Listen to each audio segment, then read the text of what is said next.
దయ్యాలు వేదాలు వల్లించినట్టు ఉంటుంది. అవినీతి కేసులో చిప్పకూడు తిని తీహార్ జైల్లో వాళ్ళు చెప్పే నీతులు కూడా వినాల్సి వస్తుంది మనకు. వాళ్ళు చెప్పే అంటే వాళ్ళు అవినీతి కేసులో జైల్లోకి వెళ్ళి 2.0 అని గెటప్పులు మార్చుకొని ఇప్పుడు వచ్చి మాకు నీతులు చెప్తుంటే మేము వినాలి. ఇప్పుడు తెలంగాణ బిడ్డలు మేము వినాలి. అక్క, మీరు ఎక్కడున్నారు?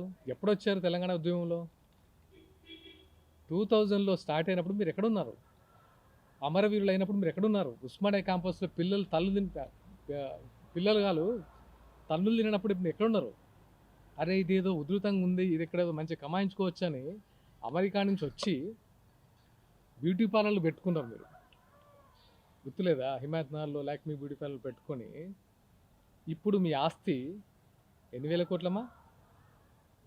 ఎక్కడమ్మా బుజ్జు ఖలీఫాలో మీ ఫ్లాట్లు? హైత్ ప్లేస్ ఎక్కడమ్మా?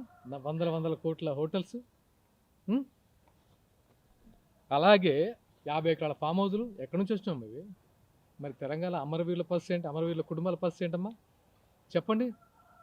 మీరు తెలంగాణ జాగృతి పేరుతో ఒక బతుకమ్మ ఎత్తేసుకొని ఎంత మనీ ఎన్ఆర్ఐ నుంచి ఎంత మనీ కలెక్ట్ చేస్తారు? దానికి శ్వేతపత్రం రిలీజ్ చేయమంటే చేస్తారమ్మా? అవి మనకు రావు, ఎందుకంటే మనల్ని ఎవరు అడగద్దు. మనం మాత్రం అందరినీ క్వశ్చన్ చేయొచ్చు. ఇవన్నీ అడిగితే ఏమవుద్దంటే నేను తెలంగాణ బిడ్డగా అడుగుతున్నాను, మేము ఉద్యమకాలంలో బిడ్డగా అడుగుతున్నాం. చెప్పండి వీటి సమాధానం.